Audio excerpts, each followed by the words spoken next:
The only time I ever go weak in the knees is when a blue marlin's on the chain. Really? It's big and it's just roaring, or it's behind a lure, like Lit up purple and yeah, just going crazy. Like, and you got the rod in your hand. It's just like, oh boy, like no other fish gives me that. Butterflies and jitters. You're like, damn, I really want to catch this. You've landed on the science of fishing, where passion meets precision. Before we dive in, we would like to thank Bloody Battery, Flush Master, and Black Reef Co. for sponsoring this episode. What's going on, everybody? Mark here with the Science of Fishing. We're here with T from T0, and we're going to get into it with him. He's a brother from South Africa, and we're going to see what's going on. How you doing, man? Fantastic. Yeah, appreciate you sitting down with me. Appreciate it, man. So, South Africa, right? That's right. You're a long way from home, huh? It's a long way. Yeah, that's for sure. Long flight. Yeah. How long's that flight? Direct shot, probably about 15 hours. Wow. You know, if you pay the extra money to go direct, yeah. 15 hours on the short end. Wow. So tell me a little bit about yourself, man. So you fish with T0, right? How long you been fishing with them? This is our first boat, sport fish boat. We started with yachting. It's been about going on year 3 now. Okay. And yeah, it's been great. We're getting into it, learning the boat, learning each other, and just trying all different aspects of fishing. Very cool, man. Very cool. We're getting the hang of it. Very nice. So what's your experience with fishing? Did you grow up fishing or? Yeah, so I grew up in a small town called East London. My dad, always same deal, had a passion for fishing. He never lived at the coast, so every holiday we had, he would go down a few 4 or 5 hour drive and go fishing and fish from the beach and stuff like that. So he had a real passion for it, and because of that, I got tagged along. As a kid, he'd put me in back of the vehicle, while he fishes, and I was basically born and raised on the beach. That's awesome. Eventually, that got old, and you want to try something new. And then I was probably about 5 years old when we got into our first boat, and never looked back. Fished hard. I would say competitively. We have our little club tournaments and stuff like that we did for years and years and years. Like, really awesome vibe, awesome people. So that was our niche, and I knew I wanted to be in fishing, so I pretty much came over the pond, and bigger, better boats. Get paid to do what you love. Yeah. So that was kind of the motivation. But definitely, my father, he pushed me. His eagerness for fishing basically rubbed off on me. Really? So yeah. I have a bunch of questions already, but is your dad kind of really like your motivating factor with fishing, or like he's played a big part in that, right? Absolutely, yeah. He's just as passionate as I am. We've done all the tournaments together. He's got he's fished for the South African team a bunch of times. Wow. He's captain for the South African team as a captain of boats, and I would say we got like a healthy competition going on. That's cool. He's always like, I got a blue marlin today on the boat back home. I was like, yeah, we also got one. I was like, he goes fishing a tournament and he ends up catching world record yellowfin. Wow. In South Africa. So how big was that? It was 235 on 20 pound, but wow, on 20 pound, 6.5 hours. So IGFA tournament, and like I had one up on him because where we fished that time, commercial fished up there in Cape Town, right, out of Hout Bay and stuff like that, and caught a lot of tuna. And I always had 3 fish that were bigger than his. Yeah. And then he just dropped that nail on my head. That's so funny. I'm like always trying to outdo him, Yeah. So I'm not familiar with fishing out of South Africa.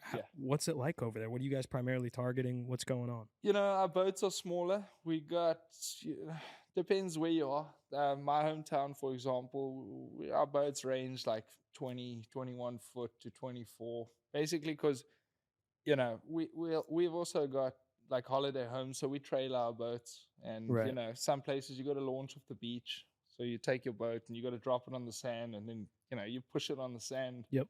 So you can't have big, heavy boats. Yeah. stuff like that. And then you're also going through the waves. You need to be light so that you don't have a deep draft, and so that you quick and nippy and nimble Right. going through the waves and stuff like that. But then on the other aspect, we also got the harbor launch, where we basically have our boats and sheds at the like right in the port, and we just drop them down a ramp and nice and dry out. And we do a lot of bottom fishing. I would say it's up there best in the world. Like Really? it's all we ever did. And then I came over here about 7 years ago, and obviously got into sport fishing. Yep. And I told my dad, like, after the first year, I had like really good mentorship, and I thought, let's try this at home. Like, I've learned a bunch of things. Let's go try catch marlin. Yeah. And in the first season, I think we went 13 for 21. Wow. The biggest was 600. Wow. 650, I lie. He got it. And everyone laughed at us when we put outriggers on the boat. Really? Because, that in our history of our club, there had only been maybe 5 or 6 blue marlin. Like, you see them while you're bottom fishing, and then people start trolling and try. But Right. we actively went and targeted them. And Really? like, same recipe, and they were just there. And we thought, wow, okay, we're onto something. Try to keep it quiet for a while, but got out. Now everyone's got outriggers. And Really? Everybody's chasing blue marlin there? Yeah. Well, it's funny. Like, you go 600 miles up north, blue marlin or black marlin mecca. Like, people all troll all year, Yeah. try to catch them.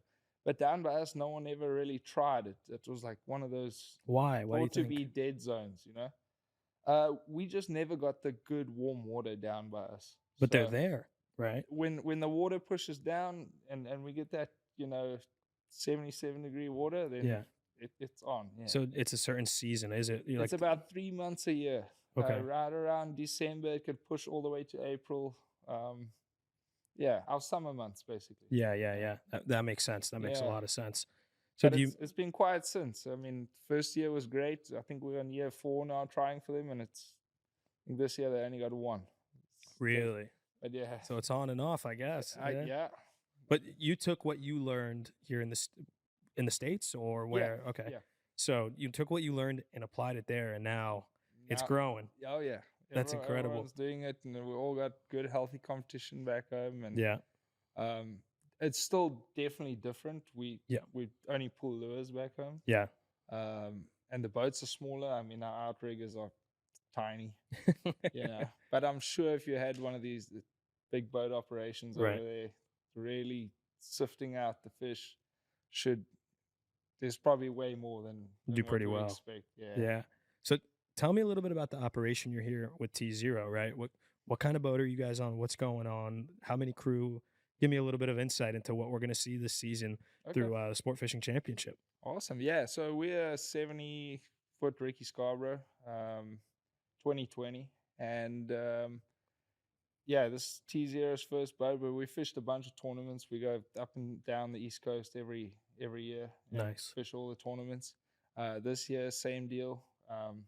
It's just myself and Seth on the boat, the captain, and we Really? get people in for tournaments, and guys help us out, friends, family, whoever Yeah. wants to go fishing, and we just try to do our best every tournament. Right. We're gonna do the same this year. We're just gonna do what we know and see if it works. I like it, man. So is there any specific fish you're chasing that you'd like to get in your lifetime? Hopefully this season. We've done pretty well. We've clocked off, you want to catch blue marlin, we catch blue marlin, white sails. We've done all that. Like, really, I like big blue marlins. Yeah. Have you caught a grander yet? I have not. You chasing that? I've seen one. I have not caught one. Okay. Tell me about when well, you've seen it. I would thought I've seen it. I don't Yeah. know. We caught one that obviously the 650. Yep. And 9 minutes later, another one ate the lure, and it made the 650 look small. Really? But that being said, the one that gets away is always bigger. Right. Than the one you caught. So I don't know. That's always how it is typically. I would say I tell people Yeah. we saw one, but I couldn't. Be You couldn't, sure. but yeah. Well, so tell me, what's the biggest fish you've caught? What's Oh, on the So T0, far. we caught a 650-pound blue marlin. Okay. Last year up in the Northeast Canyons. Yep. And yeah, we're hoping to Is do that it your again biggest? No, my biggest probably around 500 pounds. Okay. Personally, yeah. Wow. Where was that out of? That was in the Bahamas, Abacos, actually. Okay. On a spinning reel. On a It's very- spinning reel. Yeah. And you guys got that fish We down? got it, yeah. You chased it down? Yeah. Nice, nice. Nice and easy, yeah. On a spinning reel, huh? Well, Yeah. you weren't targeting blue marlin, were you? Yeah, I mean, the reels and rods we fish now are just 25s, and it Yep. often happens. Fish 500 pounds will eat your little ballyhoo, the Yeah, dead yeah. baits, and they sometimes you get lucky. They just sit there in their fan and barely know the hook because the light line, Right, the right. light drag, and you can pretty much just back down to it. He won't let you get too close, but certain times, you're within 15 feet from him and you're just walking him. Can't Right. do anything to him, but Get that leader touch. you and got the touch. I mean, it's it's a catch. catch basically. Yeah, man, yeah. So So what about meat fishing? How do you feel about meat fishing and tuna and wahoo and all that? I don't mind it. I'm a big conservationist. I don't really Okay. kill much fish. I always Yeah. release my fish. So to me, no big. Do you big eat deal. fish? I do eat fish. Okay. But not. I wouldn't go out of my way to kill one just so I Right, can right. eat it. Right, right. That'd be a special occasion. Everyone else wants some, and then combine effort. But for myself personally, I'm not making fish. So you're primarily a billfish guy. I think so. I think Yeah. big blue marlin. What is- does it for you? Why? The only time I ever go weak in the knees is when a blue marlin's on the chain. And Really? it's big and it's just roaring, or it's behind a lure, like the Lit rest up of the- purple and Yeah, just going crazy. Like, and you got the rod in your hand. It's just like, oh boy, like no other fish gives me that. Gives you I don't know. butterflies and jitters. You're like, damn, I really want to catch this thing. Right, right. Yeah. Like I could go fun fishing. We could catch wahoo and like you catch one, cool. Hell Yeah, yeah. But like it comes off, I'll be like, it's whatever. No big deal. Doesn't do Yeah. it for you. It's still cool. Yeah. I love to catch fish. Right. Like no matter what, any type of fish, whenever, anytime. But if I'm gonna be honest, like It's the that feeling, Yeah. just blue marlin only. What about blacks or Oh yeah, any big marlin. big marlin. Yeah. so tell me a Anything little bit north of about the 500. yeah.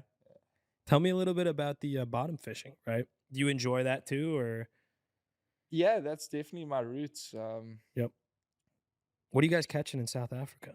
Oh man, it's everything. I Yeah. mean, we got mainly red stiambras, and they, averaging, I don't know, I would say like a good one's 100 pounds. Really? Yeah, and I mean, there's a lot of them, and they fight hard, and we're fishing 300 feet of water by, hand crank and Right. with these big round fly reel looking things, and it's fun. I mean, you're just sitting around with a bunch of guys and dropping heavy leads down. Yeah. And yeah, it's definitely interesting. But it's like every time we drop down, it's a good fish. Right. It's just I grew up doing this. It's basically what we know out there, and we know how to do well. So like, you want to go out and catch fish, it's a good way to go get tight.